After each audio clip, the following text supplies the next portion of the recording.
All right, picking up where we left off in chapter 4, next section of core strategy is your product market scope. So this is where, when I'm telling you in previous slides, you can't be everything to everyone. Your target market can't be everyone. This is where we can start planning for the future, laying things out. So let's think about Dropbox in the book. I think it's page 1, oh, it looks like 125, 123. I can't read my own handwriting. Where they talk about their first year, their target market was tech-savvy users. It was just people that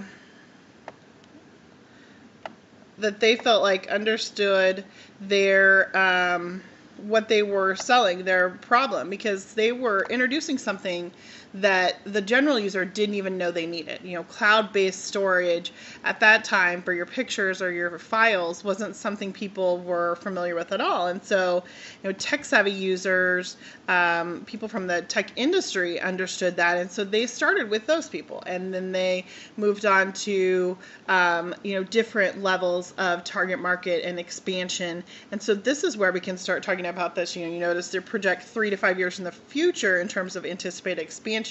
And most small businesses, they don't start by selling to a broad market. They are looking for very slim, narrow niches to get started in, because you don't have the resources, you don't have the brand recognition, you don't have the ability as a small business to compete against those big competitors. So you have to cut out your slice of the pie that they're not going to want to get into, or that you can do better than them because of your narrowness. And then work from there if you're feeling like you want to do something bigger or different. You know, this is how, as you grow, become more financially secure, you start laying out this product market scope. So here's where you're going to put that together. You know, when we started our spa, we just did nails. We had a facility that was big enough to do other things. We just did nails. We knew that's what we wanted to start with. That's where we can carve out our niche, where we did something differently that people were wanting but weren't finding other places. And then we were able to, you know, 6 months later, we brought on a booth renter. We weren't ready to get into another type of service ourselves, but we brought somebody in that could do it on their own. You know, 12 months in, we started employing someone, a couple of people, to do another type of service. We remodeled some of our extra space to allow an extra service. 18 months in, we added a third service type. And, you know, 5 years in, and sometimes it takes a while to figure out where you're going next, we added additional space so that we could even increase our volume more. And so, you know, laying that out, and, you know, what does my next 3 to 5 years look like? Same thing for you. Let's see, is this going to let me do this? Resources. So the second component of the business model is resources. Again, we're going back to the squares we're looking at. We just finished up core strategy that has the 4 components. Now we're looking at resources that has 2 components. This is the second piece of the business model, resources. So the input the firm uses to produce, sell, distribute, service a product or service. So they can be tangible and intangible. Hopefully they should be difficult to imitate, hard to find a substitute for. When we get into chapter 5, we'll look at that even more thoroughly. But these are the things that we need. You know, we talk about maybe it's experts, maybe it's a patent, maybe in the example of her campus in our book, their volunteer network was a resource, hard to replicate. You know, how would you do that? And they probably didn't start out with a 4,000 person volunteer network.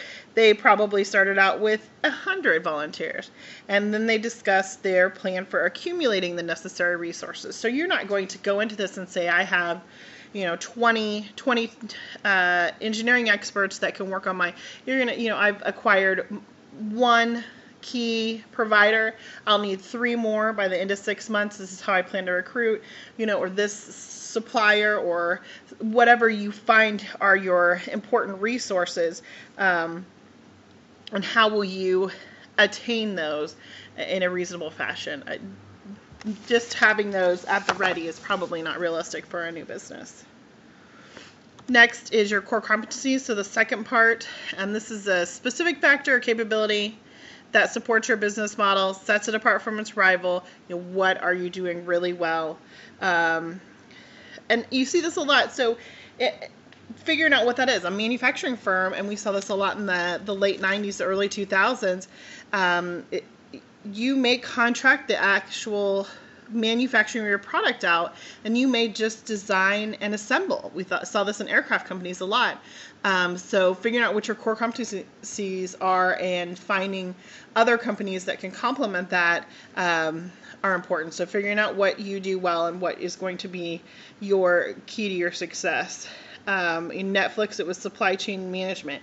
Maybe it's some kind of technical know-how or a process, relationship with the customers, your expertise in product design, or so forth. Most startups are going to have 2 or 3. Don't give me a list of 10 or 12 things that are your core competencies. You cannot manage, you cannot fund, you don't have the resources to accomplish this. So what are your 2 or 3 core things that you do well that's going to set you apart from your competitors?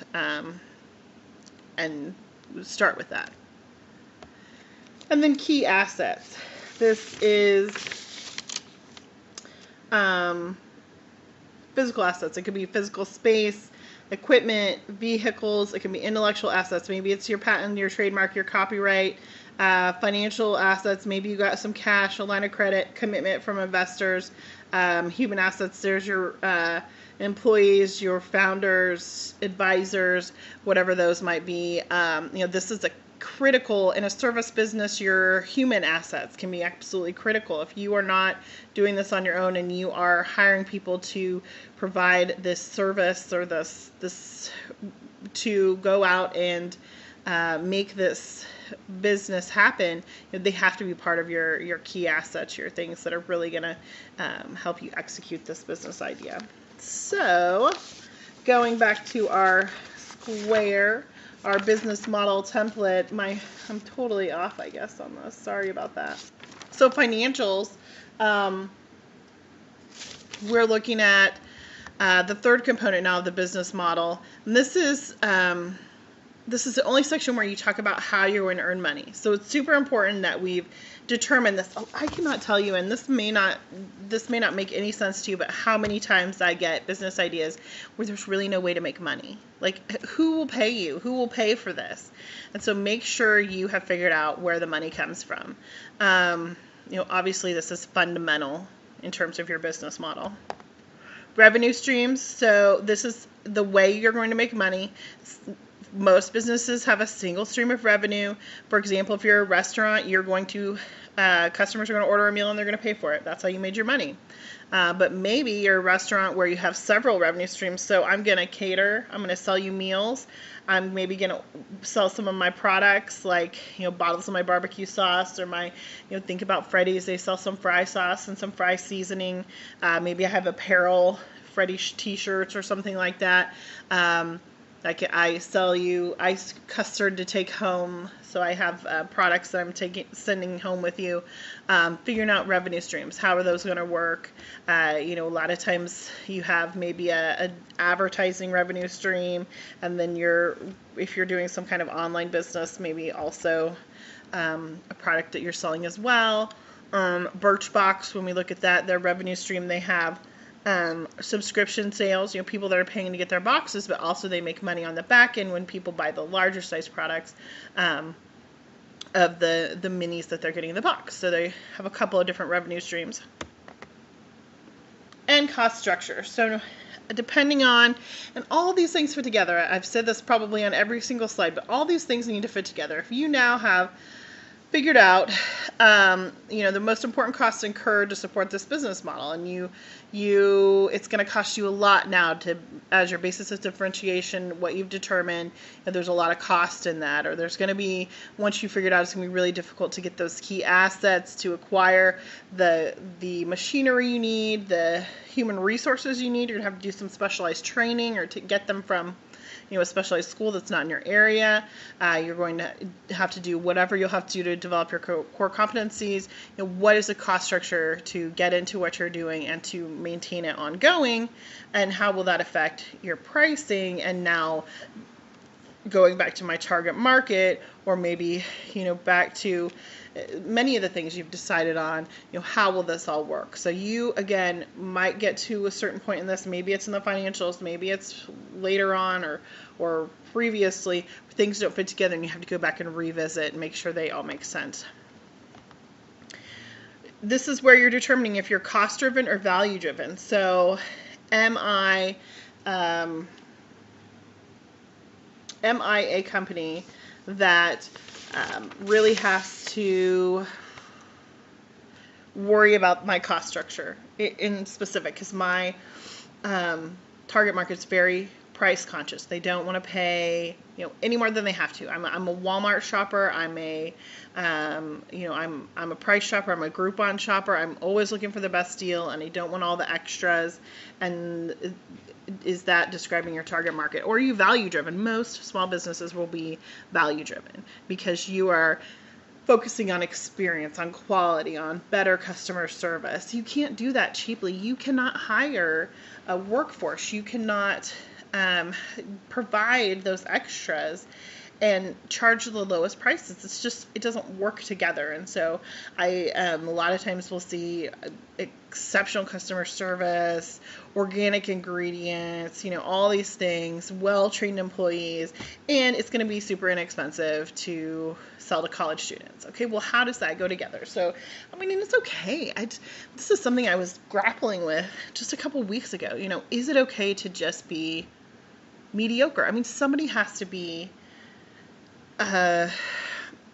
middle of the road type of business. Thinking about Starbucks. Starbucks is the #1 coffee shop, but Caribou Coffee, I think it is the #2, and they still do very, very well. And so, is it okay to say, I'm going to start this pie shop, and the coffee's going to be pretty good. I'm going to brew Folgers, or I'm going to, not buy top of the line import coffee because the star of my show is pie. So, I think people feel bad about that, not having the best of everything. But you need to, again, if you've got into what your core competencies are, it's okay to not to the detriment of your business, but to focus on those things. And so thinking about that, and when you're looking at your cost structure and whether you're value driven or cost driven, and how that might work, how that might change some of the decisions or things that you decided earlier or not, or how it fits together. Let's go to our next slide. Financing and funding. Looking at whether you're fixed cost driven or variable cost, how that's going to work out. If I'm developing an app, my fixed costs are going to be higher. I have to do all the coding and development up front, whether I sell a single app. And so, but it's very little variable cost. Each additional app I sell, the incremental cost is little to nothing. And so, but if I own a sub sandwich shop, I have lower upfront costs. There are some upfront costs to get into it, obviously, but I have quite a bit more in variable costs. I got labor, I have ingredients. That's going to work differently for me. There's very little fixed cost for the spa, the way we run it. We don't have a lot of expensive equipment or things like that, but lots of variable costs. In terms of labor and product costs, each person we bring in. Although that's a little bit different. A lot of spas could say that because they pay on commission. So if they don't have a customer, they don't have payroll costs. We run ours a little bit differently, and we do pay hourly. So we have some flat overhead costs that do make our costs a little bit higher. Something a little bit different that we do. Let's see, what else do we got? Going on to the next slide.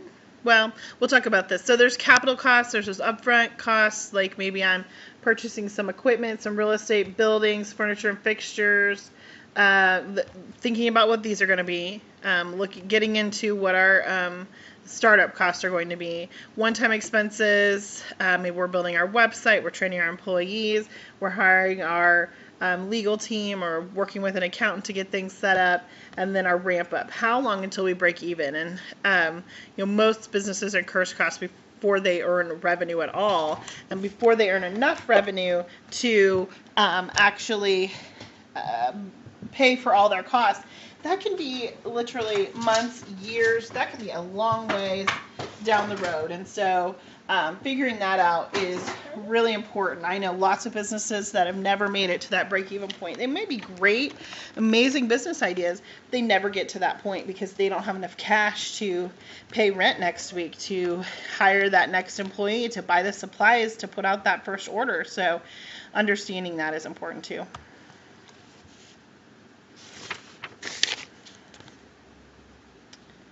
Where are you going to get this money? You're starting to think about that.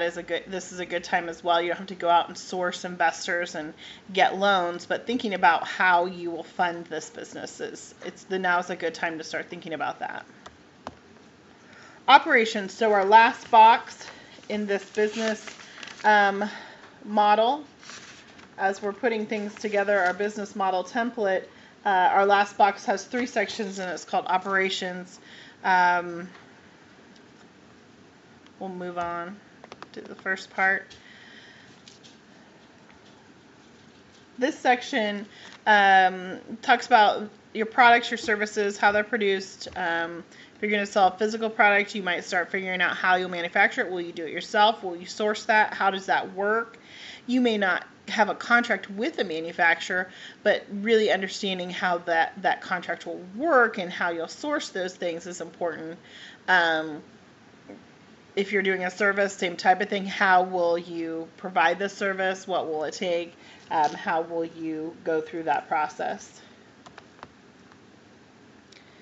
Channels. So this is the example in the book talks about Warby Park. I've never bought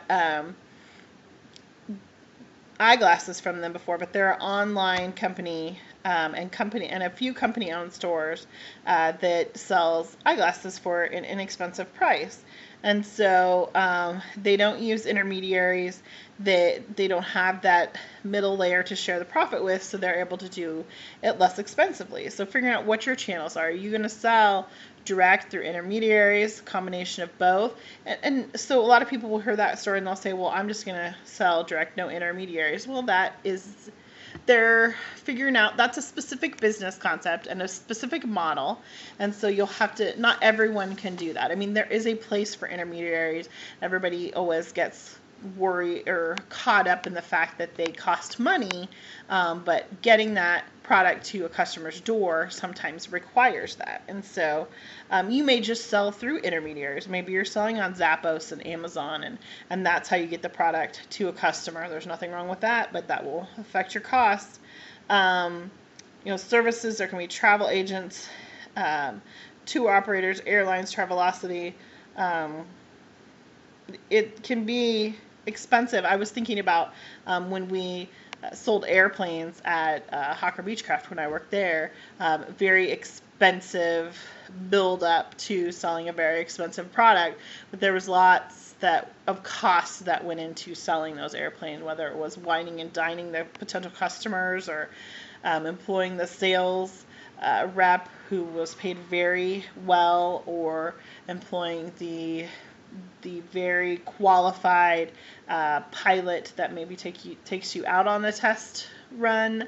Very interesting structure, but that's how it had to be. I mean, someone that's buying an aircraft expects to be treated a certain way and expects to have certain perks and things that go along with that experience. And so I couldn't just say, well, get online and click on the stuff you want and we'll never meet. That's not how people expect that to work. And so you need to figure out, again, this goes back to your target market and your core competencies and what you're going to want to do.